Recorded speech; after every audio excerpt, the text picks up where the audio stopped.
Good morning and good day. My name is Ram Mohan, and welcome to the session, Bridging the Digital Divide, Language Inclusion as a Pillar. Despite global efforts to expand internet access, linguistic diversity remains an overlooked barrier to digital inclusion. With over 7,000 languages spoken worldwide, the dominance of a few major languages that are online prevents billions of users from fully participating in digital spaces. Today's workshop will explore how language accessibility can be integrated into internet governance as well as digital rights frameworks, and what connectivity strategies can ensure universal access and universal acceptance. What we have here is a panel of experts and leaders who've been working in the multilingual domain name and multilingual space. And we will have both a bit of a policy discussion as well as a conversation about actual use cases that demonstrate both the need as well as the ability to solve for the actual problems of digital inclusion.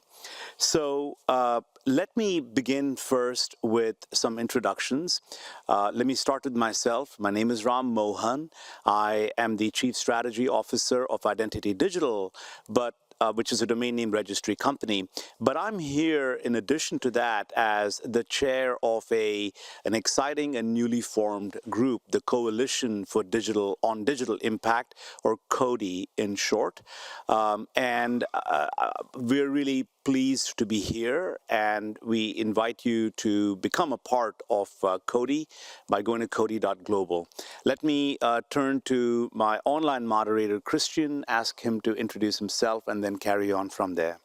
Happy to do so. I am the online moderator for today. My name is Christian Dawson. I'm Executive Director of the Internet Infrastructure Coalition. We're a tech trade association.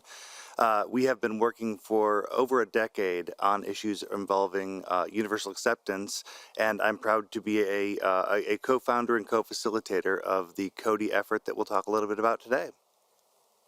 Teresa?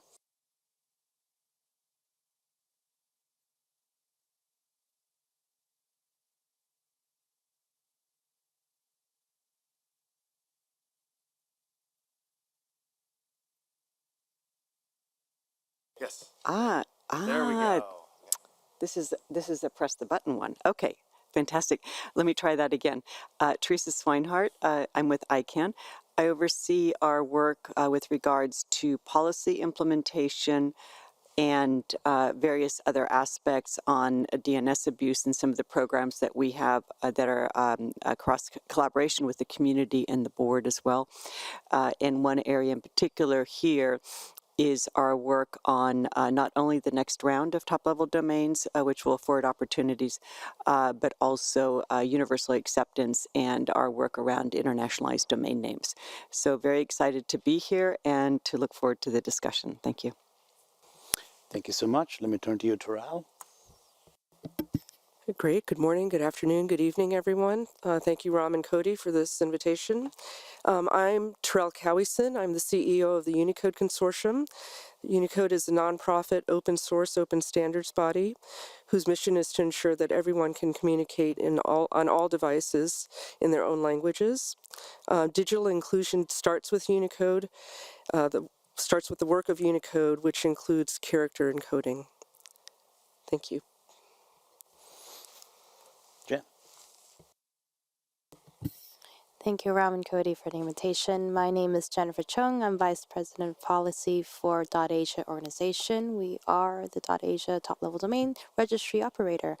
In terms of internationalized domain names, we have done quite a lot of work, and of course, we support universal acceptance. And looking forward to the discussion. Back to you, Ram. Thank you so much. Sophie, let me come to you. Thanks very much, Ram. Hi, everyone. Really pleased to join you from here in Australia. I'm Sophie Mitchell. I'm the Chief Communications Officer at the .au, so the Registry Operator for Australia.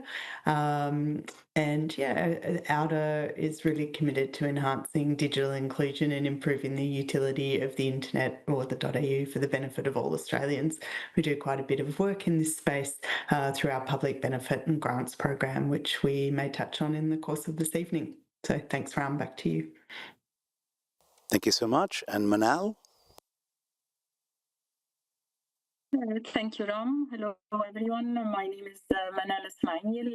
I'm with the National Telecom Regulatory Authority of Egypt, and I've been working on introduction of internationalized domain names and universal acceptance efforts, and now progressing multilingual internet experiences for quite a number of years now, and I look forward to our discussion today. Thank you, Ram. Back to you. Thank you, Manal. So we are looking to have a discussion here in a couple of parts. But the first part, I thought that might be useful to illustrate the nature of the issues that are facing us and the kinds of not just challenges, but also some potential solutions that might be there. We thought it might be instructive to ask folks who are actually doing the work of inclusion, and to have them share what they are finding from the ground. So, Taral, shall I turn to you and ask you for what you're seeing, in your role and in your organization's role in this area?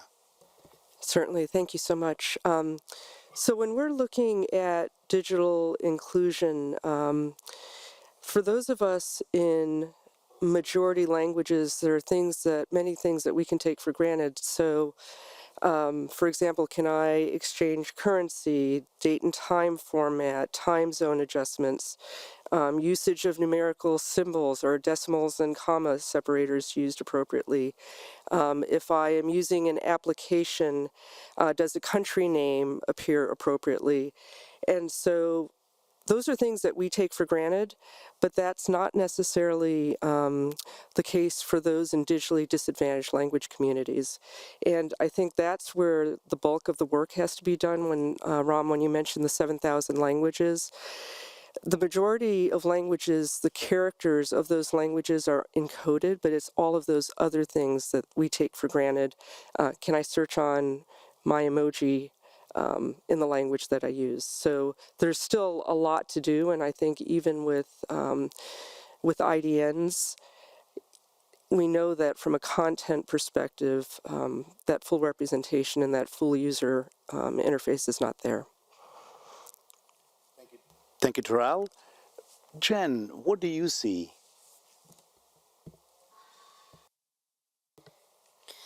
I guess in terms of multilingual internet, I think that is really the foreground and the background and all through the entire thread of what we're looking at. Going to take a half step back, because when you look online and you're searching online, if your language is not English, is not your native language, you're not really searching in that language. I will take up my phone, I'll be searching in Chinese, I'll be speaking in Cantonese to my phone as well. So that's the first thing. And of course, the content also still, right, online, almost 50% of that content is still in English. And of course, even though English is the most widely spoken language, in terms of population, in terms of breadth, it is not the native language or first language or even second or third languages for a lot of people who use the internet, and those who, of course, are yet to come online. I think it's really important to remember, the other part of the need to actually, think about why we need this multilingual internet is if we don't have this, exactly what you said, all these languages will go away. I think there was a statistic somewhere that said, 90% of the world's languages might become extinct at the end of this, century. That is a big loss, not in terms of how we communicate, but really it's human culture. So just putting this out there as a first kind of demonstrating the need and something that we really do need to start looking at and doing something about. Thank you, Jen. Sophie, what has your experience been in the regions that you and your organization have been involved in? Thanks, Ram. So yeah, just taking it back to here in Australia, I think Australia is one of the greatest countries in the world. I, of course, would say that, but we have about 30% of our population are actually born overseas. So they don't just come from parents who were born overseas, they are themselves born overseas. So that's in a population of 28 million, it's about 8.5 million people or thereabouts are born overseas. Some of those come with English language skills, but many, of course, do not.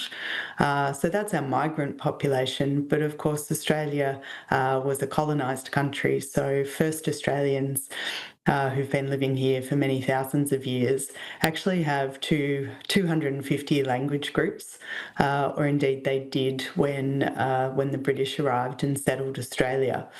Unfortunately, through the process of colonisation, over the last 200 plus years, that we've lost about half of those Indigenous language groups, and many of those are endangered today. So certainly echo what Jen was saying, and that is an issue here in Australia, is capturing those endangered languages, because of course the other problem we have in capturing them is that they weren't written languages, they were oral languages, and told through a culture of storytelling. And of course, that culture was impacted adversely by colonisation because Indigenous families were, children were separated from their families and moved on to reservations, as has occurred in many colonial countries. And so a lot of that knowledge was lost. So really we're starting from a step back in trying to find those languages, preserve those languages, and then, of course, then we can address some of the digital inequities that we see with Indigenous communities. And I'm sure we'll go on to talk about those this evening. Thanks, Ram. Thank you, Sophie. So, as you heard from Jen, what you're saying, as well as what you just shared with us, Sophie, the challenges are not just in representing languages, but in some cases representing languages that have no written representation. Toral, how does that work? From the perspective of the Unicode Consortium. That's certainly a very real issue. And in fact, Unicode's work is really around written languages. So that is not something that the Unicode Consortium is addressing at this point because of the work still to be done with the written scripts. So I'm curious to hear how others are addressing that, but that's just the reality of Unicode's mission. Manal, what is your perspective on other challenges that may exist when it comes to getting the internet to be more multilingual? Thank you, Ram. And from a government perspective, of course, a truly multilingual internet is crucial for digital inclusion. It's essential for the continued growing of online population and necessary to have the next billion users connect meaningfully to the internet. As already mentioned, we have already 1/3 of the world's population still offline, and it was quite alarming to read in the Pact of the Future that progress on most of the SDGs is either moving too slowly or has regressed below the 2015 baseline. So I think we need to think about the reasons and how to make sure technology is really serving humanity in that respect.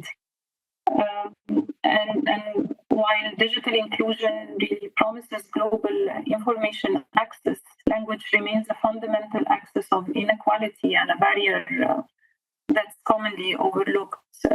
It hinders equitable, meaningful digital participation. It restricts individuals' access to critical services, limits economic opportunities, and, as already Jen mentioned, erodes cultural identity. And we have a long list of challenges here: the limited availability of online multilingual content, poor quality or absence of machine translations, cultural irrelevance resulting from literal translations without really cultural localization. As you already mentioned, some platforms and softwares prioritize a small subset of global dominant languages, and this also touches on the bias in AI and natural language processing, high cost of building robust digital tools, making it economically unfeasible, sometimes really deprioritizing language accessibility in favor of faster and broader market scalability. And even when it comes to trainings, they are often delivered in dominant languages, resulting in digital literacy gaps. And all this, unfortunately, results in a vicious cycle with younger generations not being fluent in ancestral languages, thus weakening even more the user base for potential language inclusivity. I'll leave it at this. Back to you, Ram. Thank you. Manal, that is powerful what you just said, and you listed not just some of the challenges, but also some of the consequences of not addressing these challenges.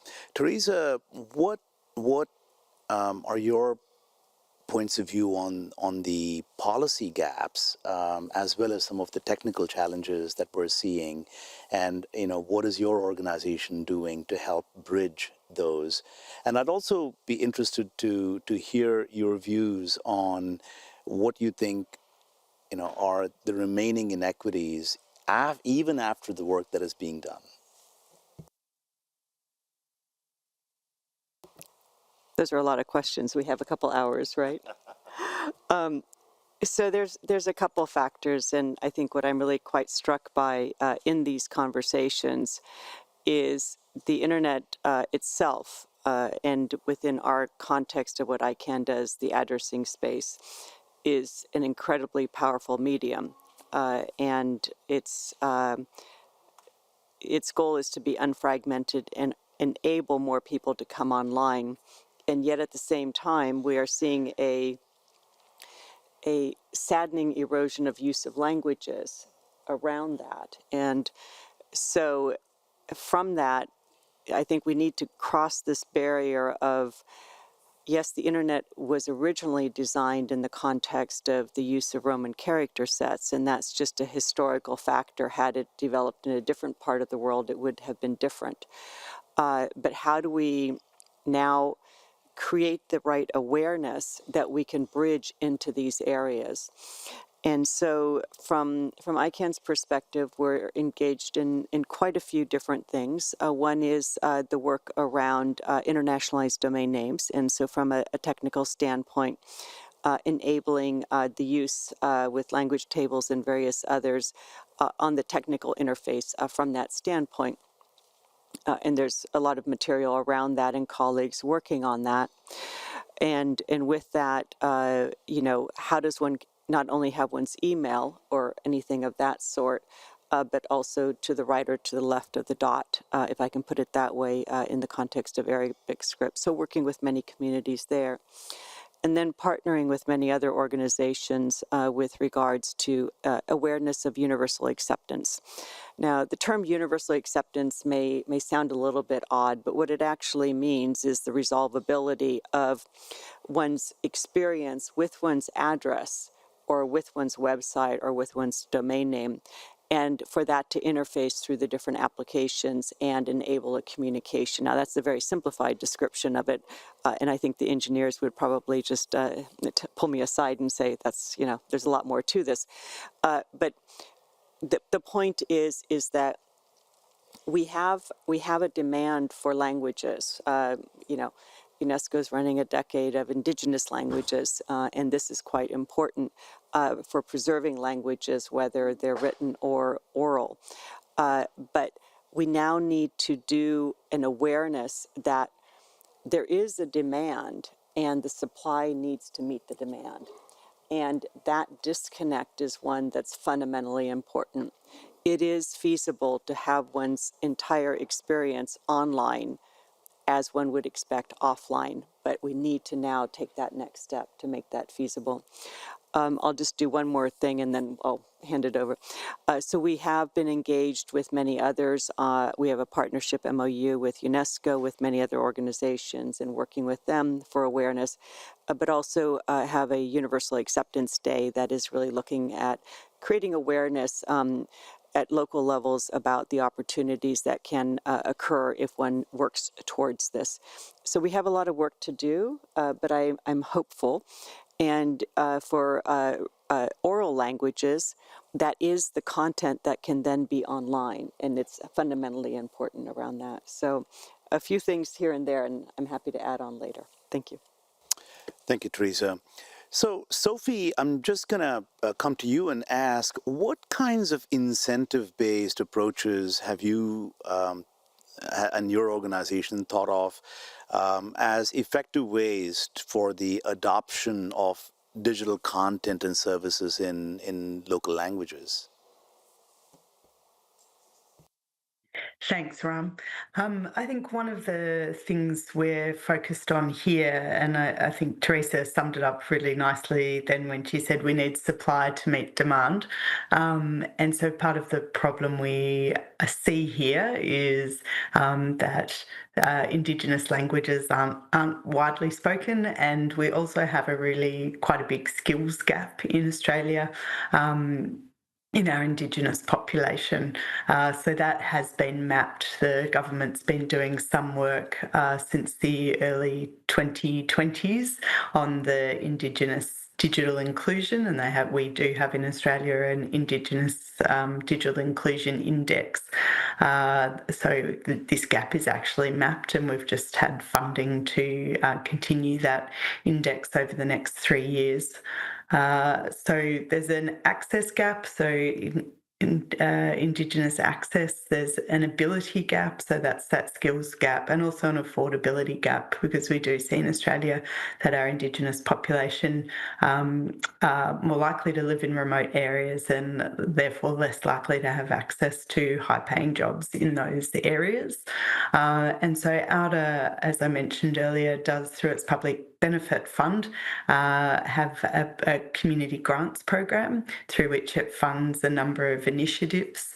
And the initiatives we've really tried to fund over recent years have been about supporting both recording Indigenous languages so that they can be used, and also increasing the skills of Indigenous communities, so their digital skills, so that they can participate in the digital economy and upskill so that they may get jobs, and I guess also can participate in civic society and access government services as well, because that's another area we see gaps.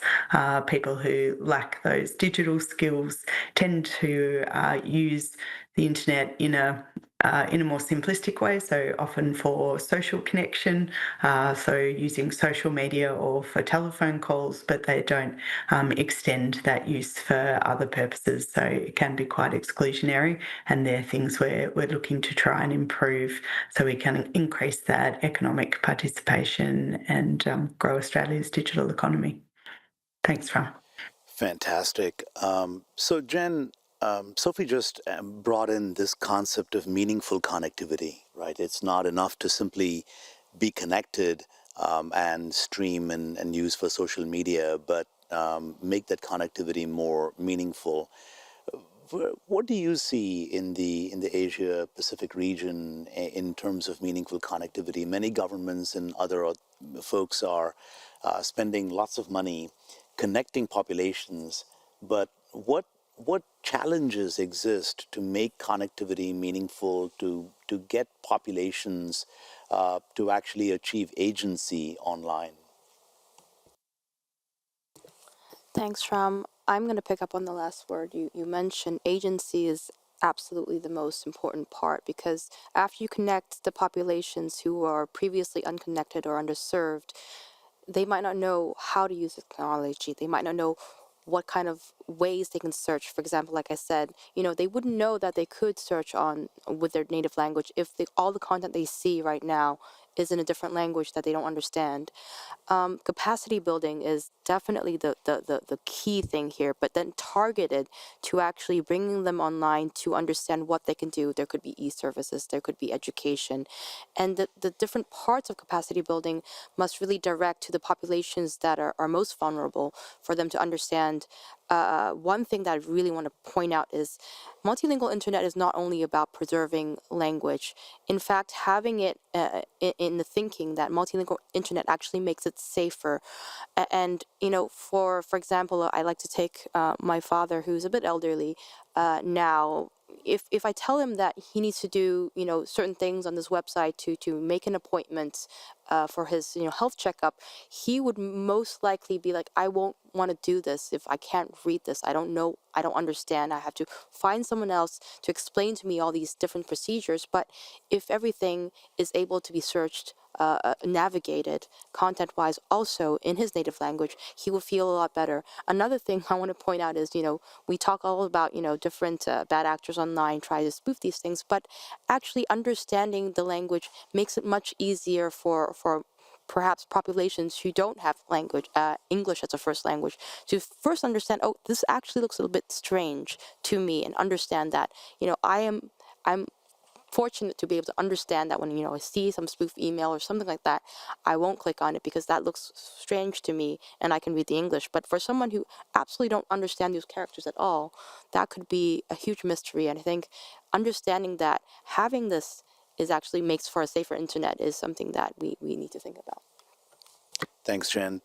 Christian, you've been helping work on this area for quite a long while, and recently you helped co-found Cody. What is happening there to help address some of these challenges? Thanks, Ram. I'm really glad that Jen brought up cybersecurity, and I think that's a very important topic. There are a number of different reasons why focusing on digital inclusion is so important right now, and that is certainly one of them. There are surfacing all of the reasons why it is important to act on this at the moment is one of the goals of Cody as an initiative. The initiative is focused on attempting to bring together all the different parts of the community that are going to need to collaborate together in order to make a difference to move this forward. One of the fundamental things that we sort of have to realize is that the underlying technology in many ways has been complete and has been complete for some time. What we're dealing with is a situation where the awareness is required because we are fighting inertia. And there's a timeliness now in the era of advancing AI when people are using the internet directly with LLMs. There are these these data-rich languages and many, many, many data-poor languages. And so you get into these situations where we need to advance all of the arguments for people to put the effort in to go ahead and take the technologies that already exist and advance them towards multilingualism.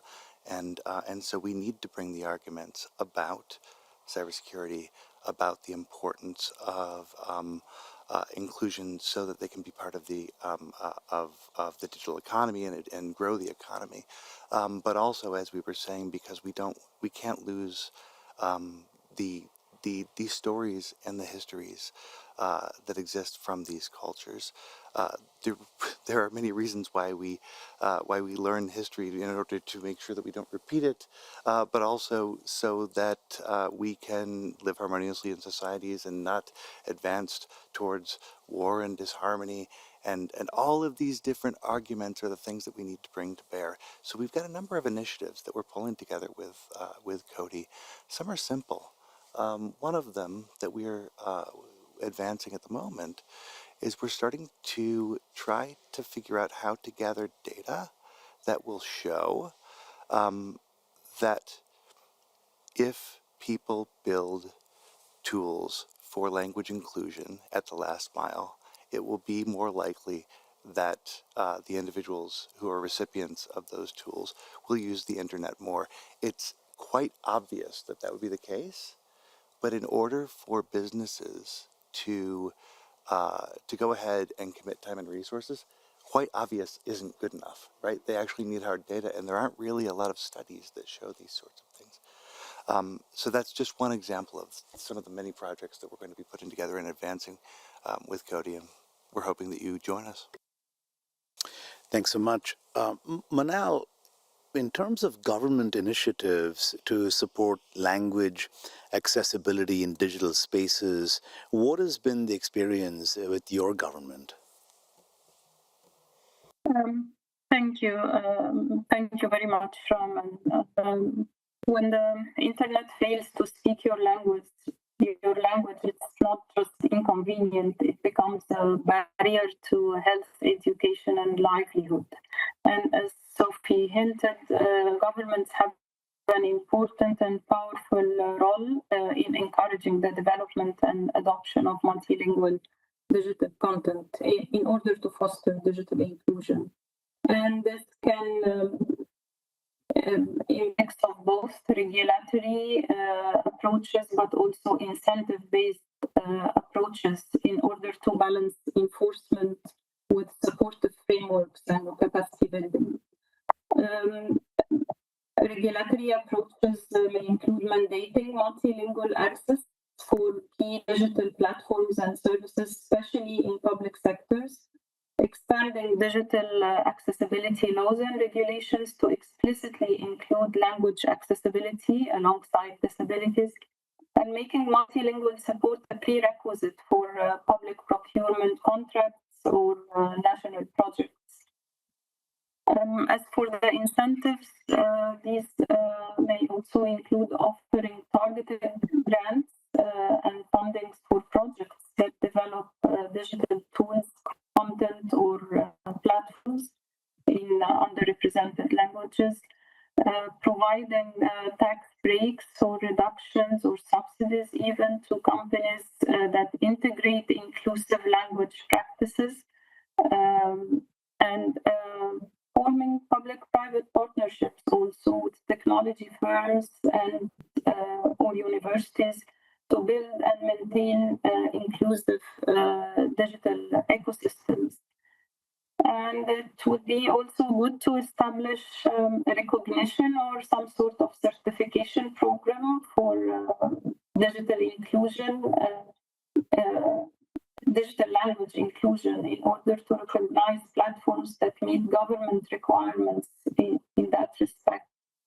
And finally, also investing in capacity building and training programs for developers and translators as needed.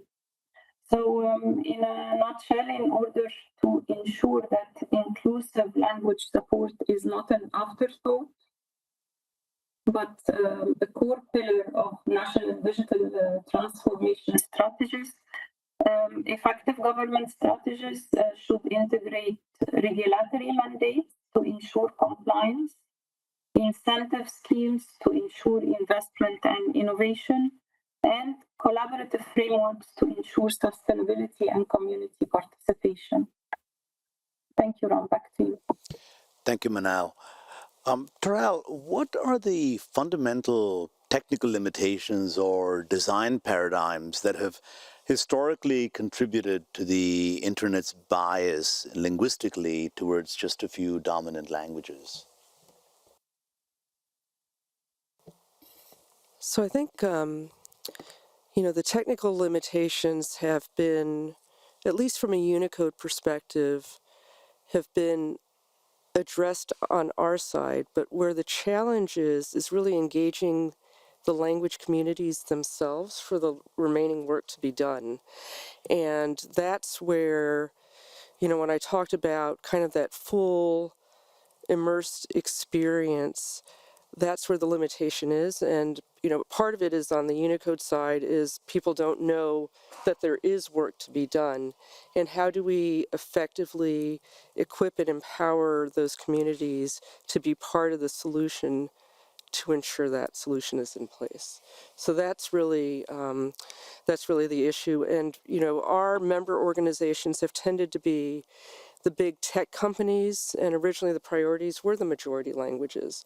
But now they are also realizing that it serves their better interests as well to make sure these other communities are online. And so we do see organizations like, certainly Google, Meta, Airbnb, where they have access to native speakers, and they're bringing those individuals into that work for that full experience. So, from a kind of a core technology perspective, it's just getting language communities. Thank you, Terrell. I'm going to turn to the to now. We've spent some time looking at the challenges, identifying some of the barriers that exist. Let's turn our attention to practical things that we can actually do. So I'm actually going to turn to each of the folks here on the panel, and I'm going to ask you this question. Looking at the landscape of existing efforts, what is one area where you see significant potential for accelerating progress towards a multilingual internet?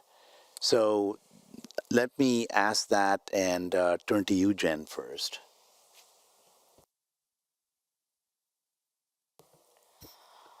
The one thing that will accelerate it the most, I think the one thing that will accelerate it the most is actually a paradigm shift to thinking about looking at it as multilingual first as opposed to English first, to look at it by, multilingual by design, universal acceptance, UA by design.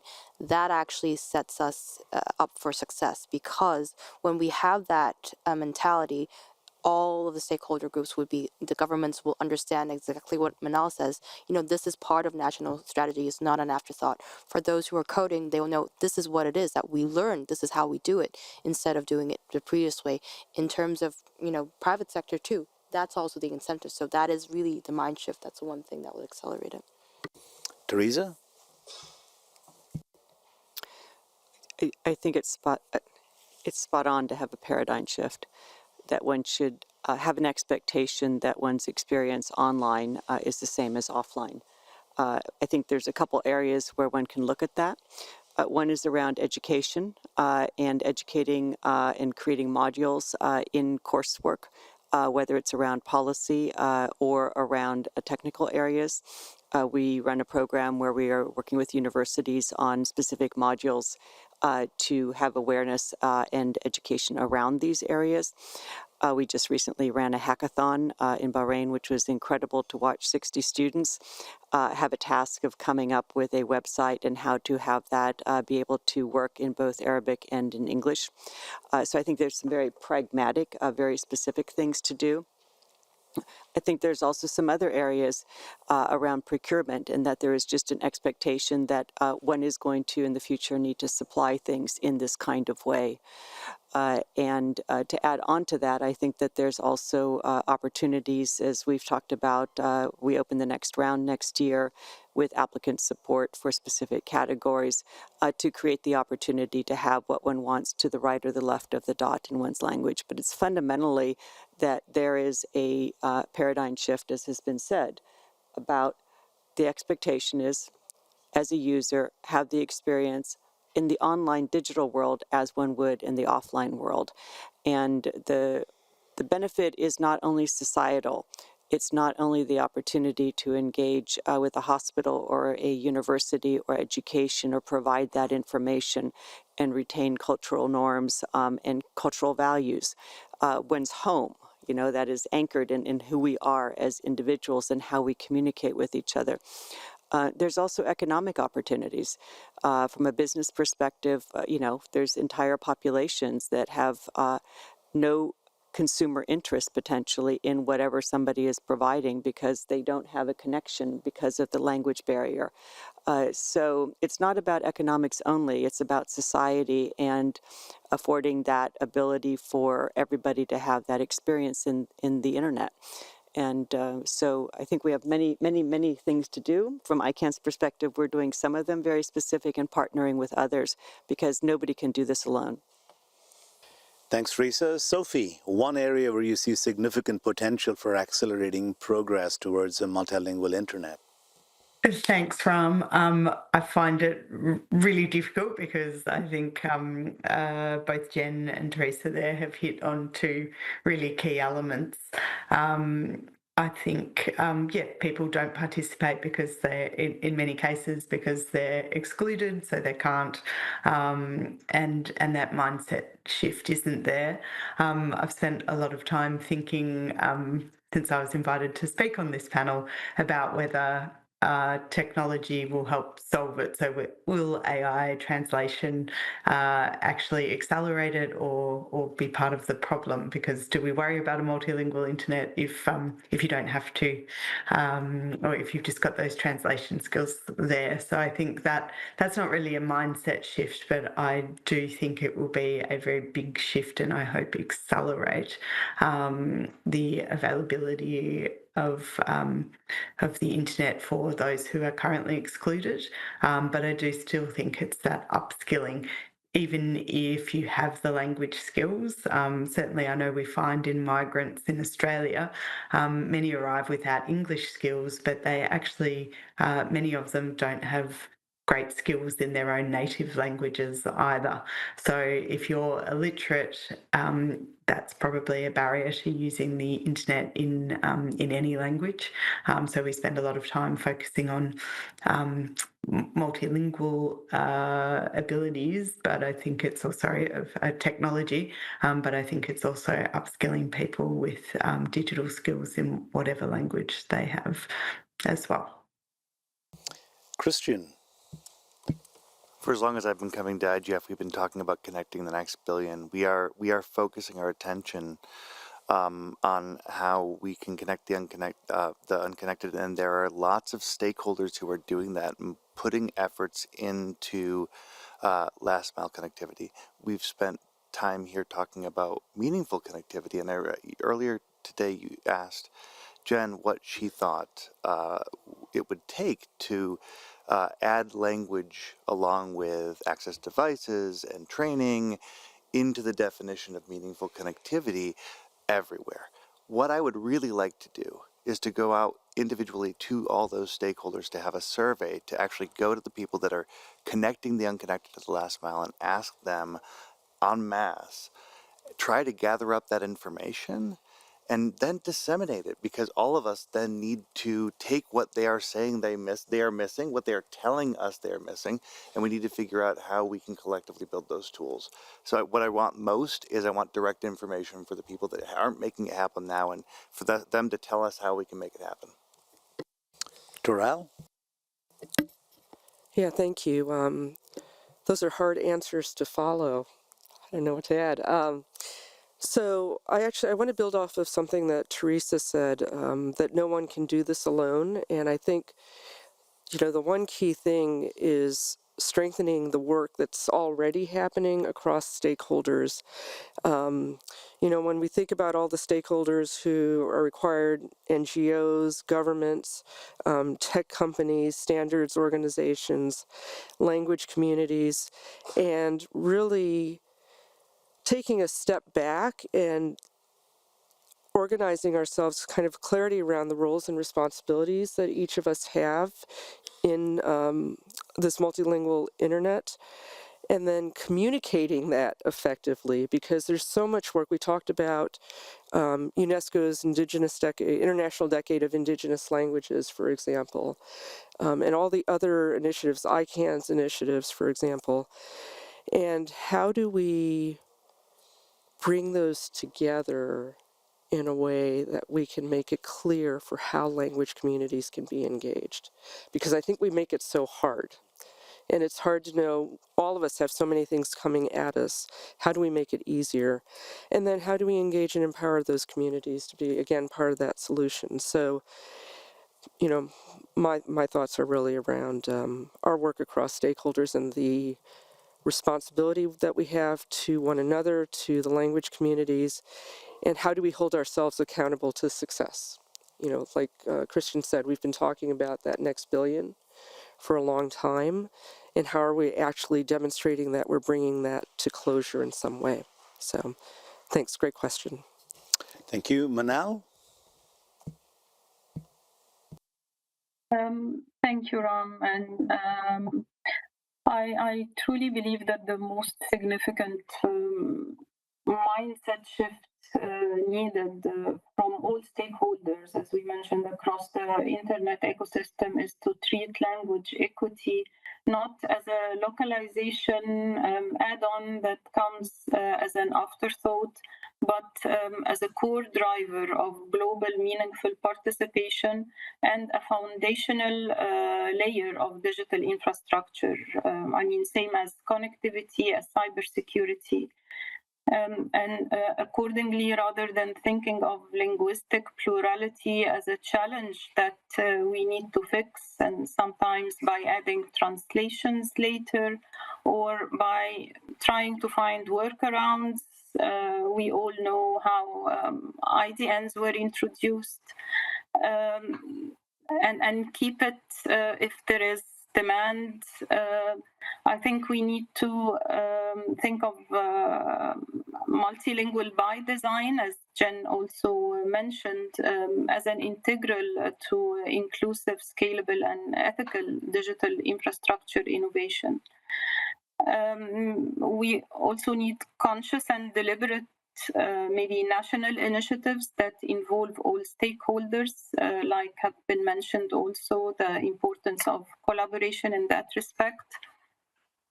Such initiatives could be government-supported, publicly funded, open source-based, something that could provide high-quality language resources, tools, or APIs for underrepresented languages.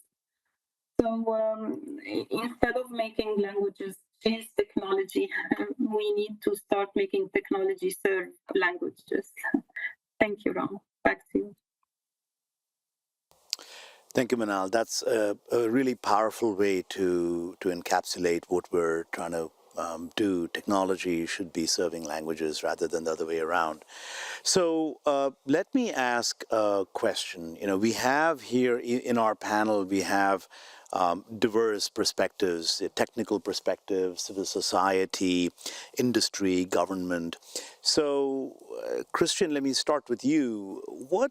How can these diverse stakeholders collaborate and coordinate so that we can amplify their impact in promoting linguistic inclusion in digital policies? I think we have a lot of people with a lot of good intentions, and a lot of us don't know exactly what it is we need to do to put those good intentions to active good. There are lots of programs that do active good in here. We've heard about some of the active good programs that ICANN has been doing for a long time in this area. One of the things that we're doing with Cody is we're trying to find all the people that are doing active good. We're trying to bring them into a sort of single coordinating stream where people can talk to one another about things that are going on and raise programs that need to get done.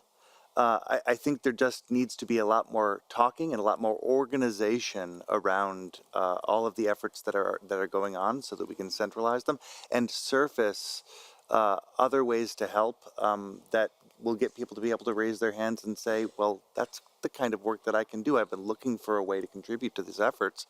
I'm ready. Teresa, what do you think? How can we better coordinate and collaborate among the various stakeholders? If the goal is to have language as a pillar of digital inclusion strategies worldwide, what can we do better?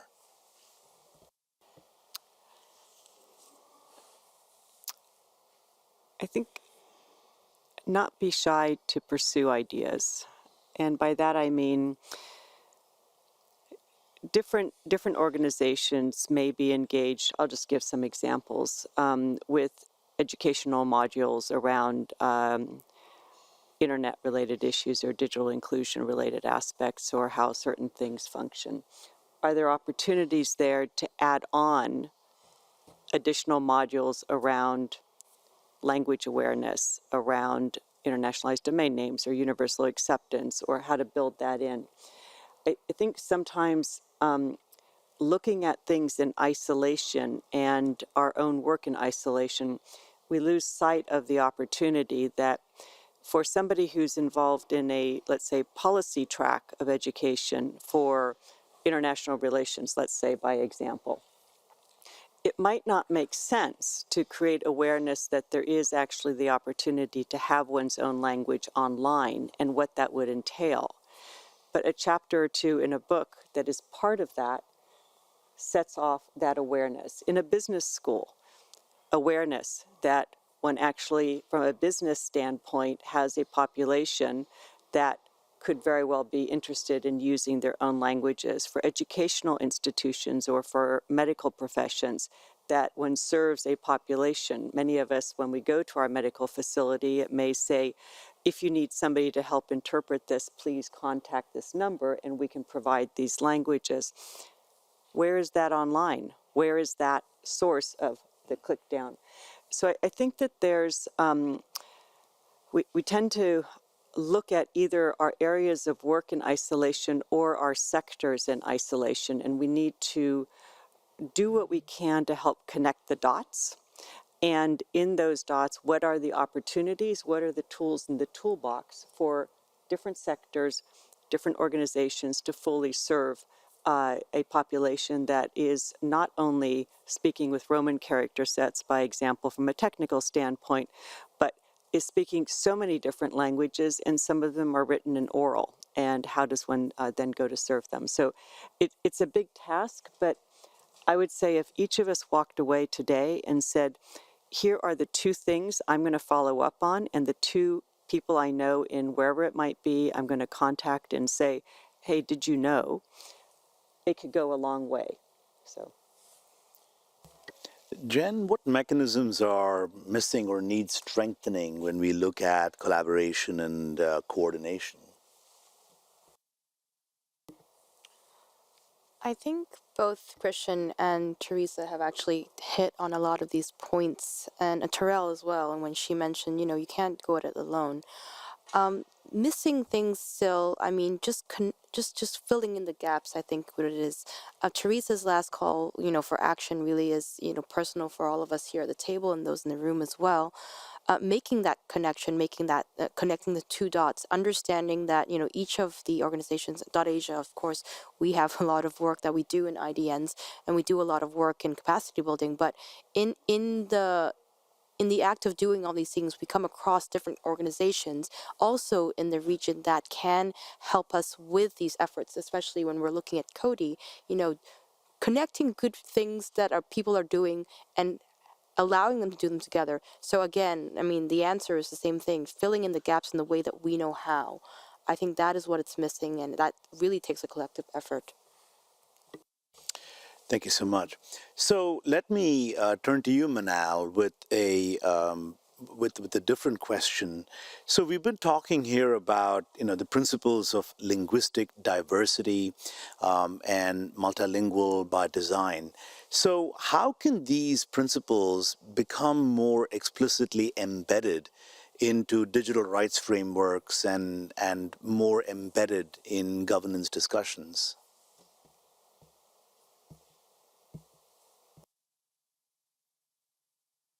Thank you, Ram. Can you hear me?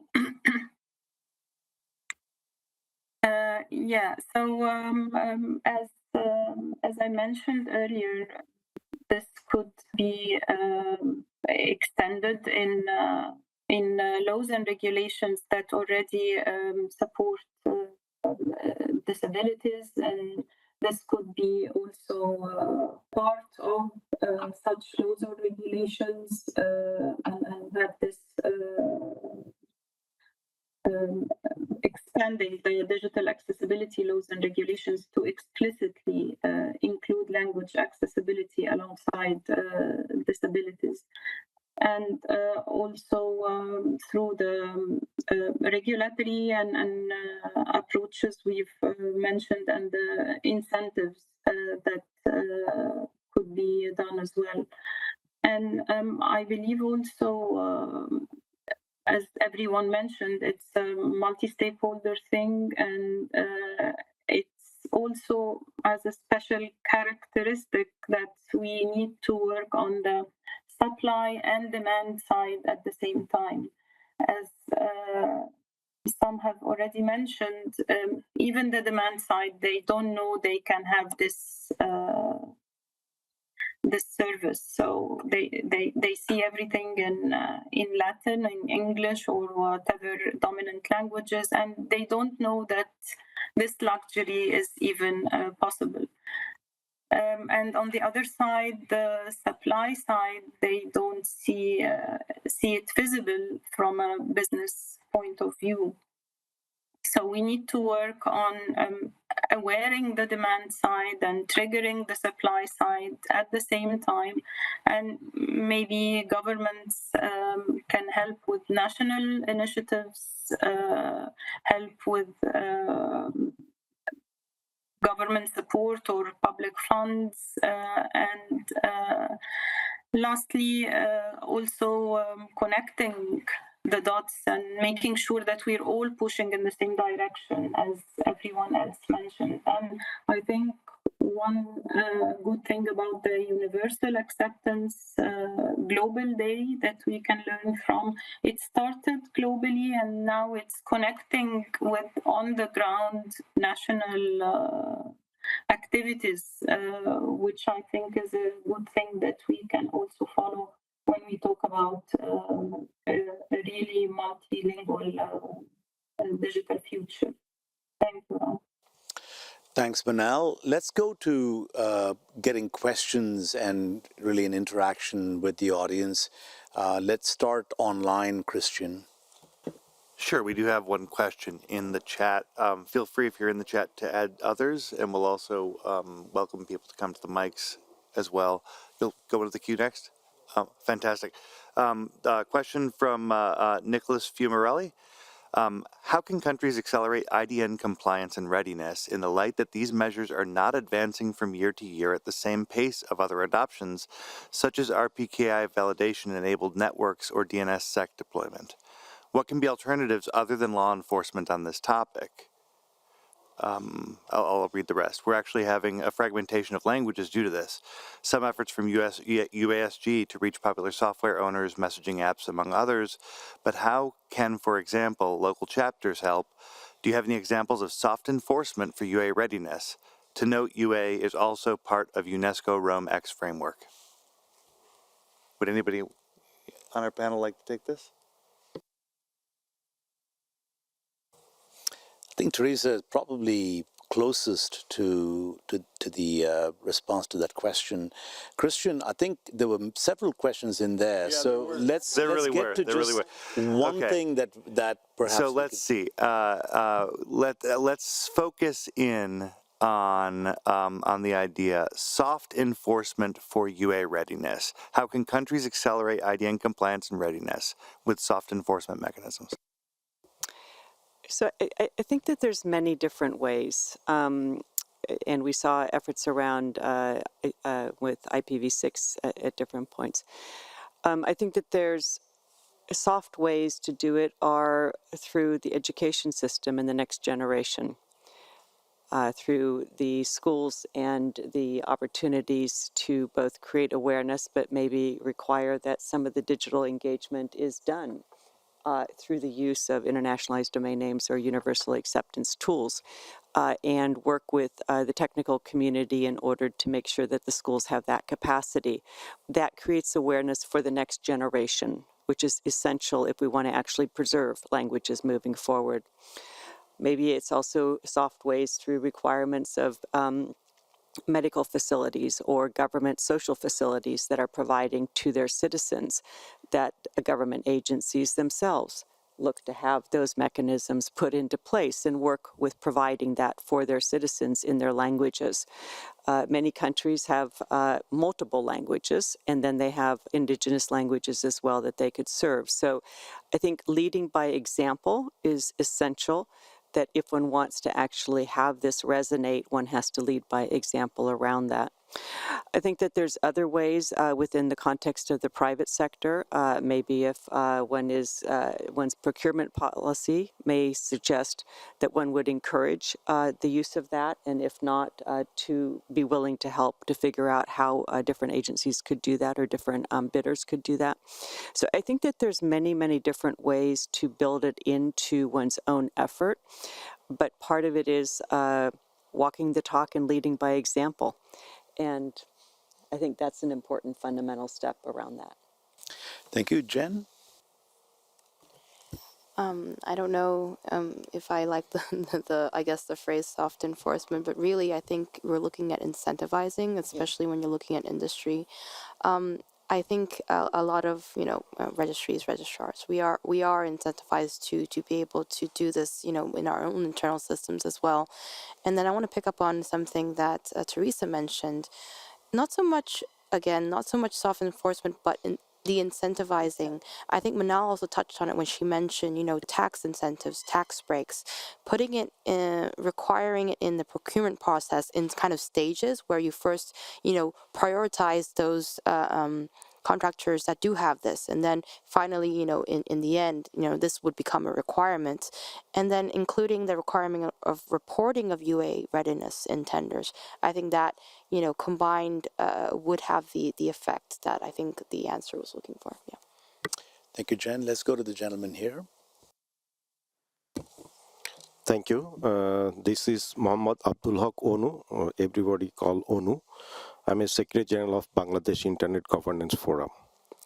Myself with Bangladesh Internet Governance Forum actively organizing Universal Acceptance Day event for the last 3 years, with a special focus on Bangla language. I truly welcome this discussion on language inclusion. Bridging the digital divide is not only about infrastructure, it is about ensuring every community can access the internet in their own language. In Bangladesh, our efforts to promote UA and local script adoption have shown that digital inclusion becomes meaningful when people can use technology in their native language. Bangladesh is spoken by over 200 Bangla language, 250 million people still face challenges in full UA readiness. I urge global stakeholders to treat language inclusion as a core digital right, to invest in technical and policy framework that support meaningful internet access in multilingual access also challenges meaningful internet connectivity, especially rural areas. Thank you. Thank you so much for your thoughtful intervention. Appreciate it. Let's take another question from the audience there. Hello, my name is Gabriel, and I have a question regarding implementation. So for someone wanting to implement a website in their own language, it's often that you would get into trouble with, for example, font rendering, not displaying it properly, or the font not having support. And when you get into other accessibility things like screen readers, if even those are mandated, they might not have support for that language. So my question is then, how do you ensure that the underlying tools that people are using to build websites are accessible to these languages, and so that other people who are educators or bloggers can make websites in their own languages without having to have deep knowledge about how all these things about font rendering or technology works? Thank you. Thank you so much. I think, Taral, that is adjacent to some of the core things that you're doing. So perhaps you want to take that? Yeah, it's a great question. I'll give you an example.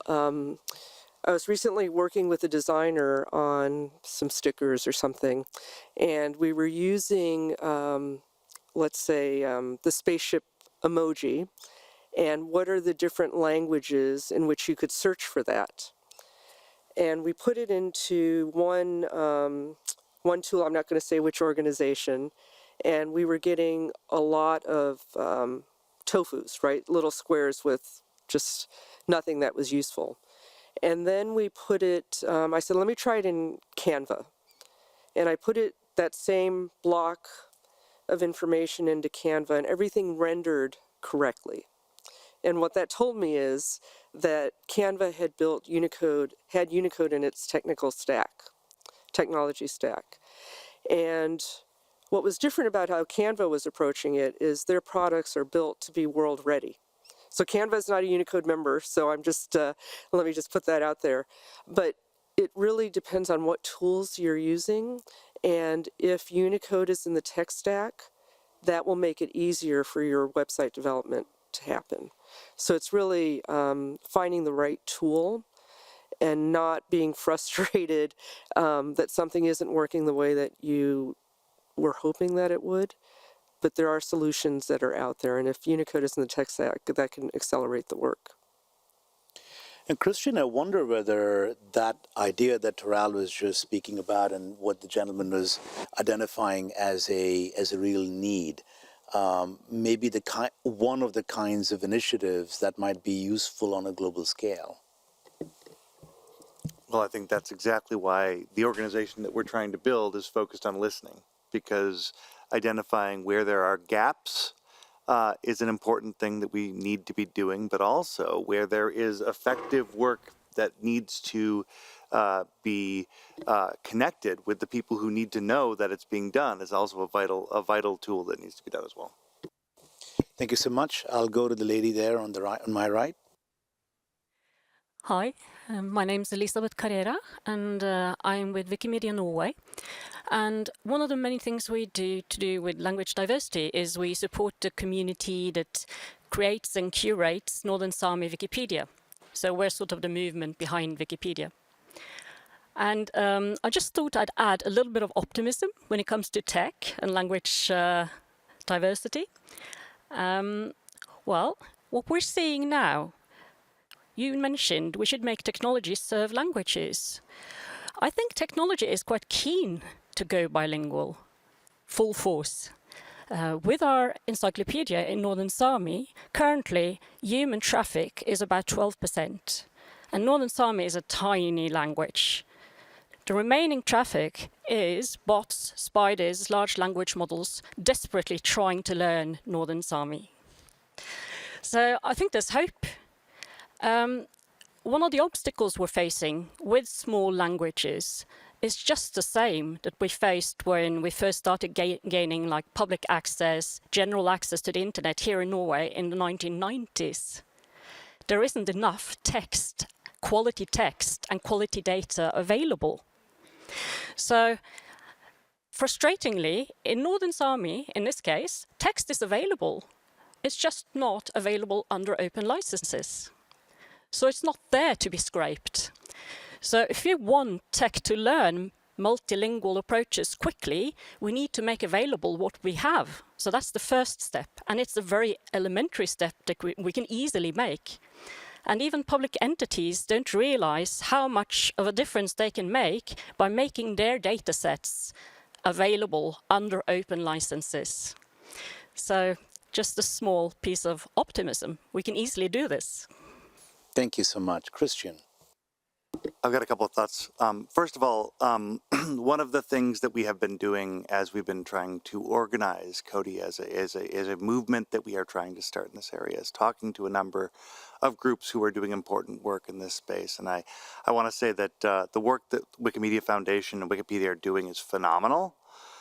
They're doing incredible things when it comes to language, and in the areas where we are talking about the challenges that are coming because of AI. They're doing it not just in languages, but in cultural contexts, right? And the things that they're doing there are incredibly impressive. I think that you're right, that open needs to be an important component of what it is we're talking about. Of course, open has its own challenges in the era of LLMs because large data scraping is a challenge for a lot of people who are designed to be to have open environments. Yesterday, I joined the kickoff call for a Creative Commons program called CC Signals that's trying to address some of the concerns that people have in the scraping, that when it comes to scraping in open environments for LLMs. And that's an area that we're going to try to connect Cody to. I encourage everybody to take a look at the efforts that are happening there, because I agree with you, it's very important and hopeful. Thank you, Terrell. Great, thank you for that positive news there. I just wanted to comment on this notion of open, and this is where we've hit some concerns from language communities that by granting rights that they are giving up something. And that is an ongoing challenge. And one of the distinctions that we've been working on as we've been talking with language communities is this open license is the only way for full participation and access for other users. And being really clear that by licensing, that you are granting licensing, but you're not giving up. You still retain ownership. And I think that distinction, as clear as we can make it, and I've had to work with our general counsel on this a bit because it can be very easy to get deep into the legalese, and I think that frightens and scares off language communities, rightfully so, and just raises some huge concerns. But that open license piece is a huge step towards access. So. Thank you. We have another question from the audience on my left. Yes, Roberto Gaetano, Iuralo Individual Users. This is not really a question, it's rather a comment or a contribution on the question, what can we do to improve multilingualism? I think that I agree completely with what has been said, that we need a paradigm shift. We have really a cultural problem with this, and this is something that is now that we are subject to this particular mentality. We behave in a way that I would call the syndrome of Animal Farm, in the sense that we all say, okay, all languages are equal.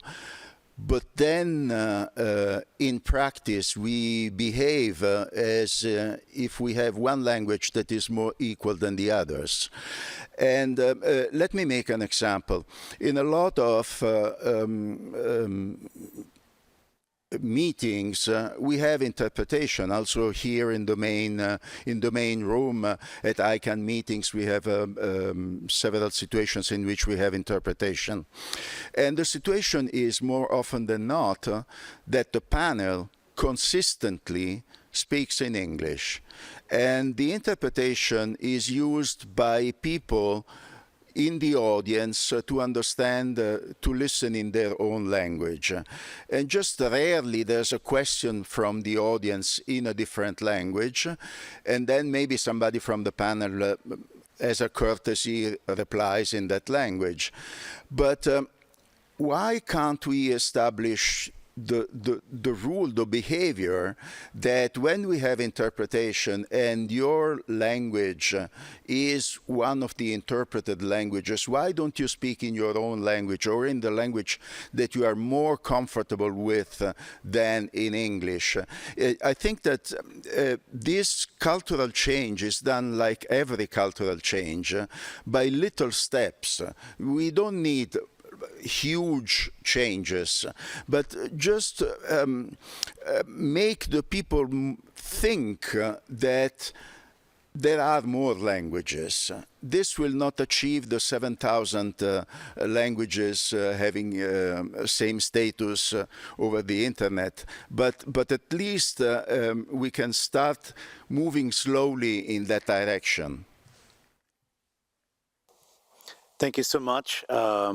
In many ways, I think, especially with the advent of large language models and artificial intelligence engines, we're quickly moving to a path where we may end up having one language to rule them all, rather than the diversity of languages that really represents the world around us.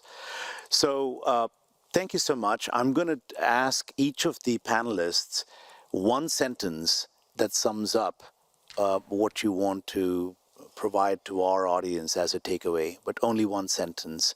Let me start with you, Sophie. Oh, Ram, that's unfair. I'm still ruminating on the question from the last gentleman about Animal Farm. So I almost want my one overarching thought to be, let's not be Animal Farm, and let's ensure that that all languages are equal. But I think am I allowed one more? Sorry, Ram, I'm already breaking your Please rule. go ahead. I was just going to say it's such a multifaceted issue that I really think it does require a multi-stakeholder response. And I think if we start quantifying the benefits for people, then we might be able to see better unification and unified action. And I'd love to see that. Thank you. Terrell, one sentence. We can only be successful together. Thank you. Manal? We need to all continue working on the supply and demand side together. Multilingual by design, not an afterthought. Thank you. Thank you. Jen? It's absolutely a language justice movement, and again, repeating multilingual first and UA by design. Thank you. Teresa? Lead by example and connect everybody to change this. And last word, Christian. My sense is there are Cody postcards on the corner table over there. You should grab one, and let's do more together than we can apart. Thank you so much. That concludes this session.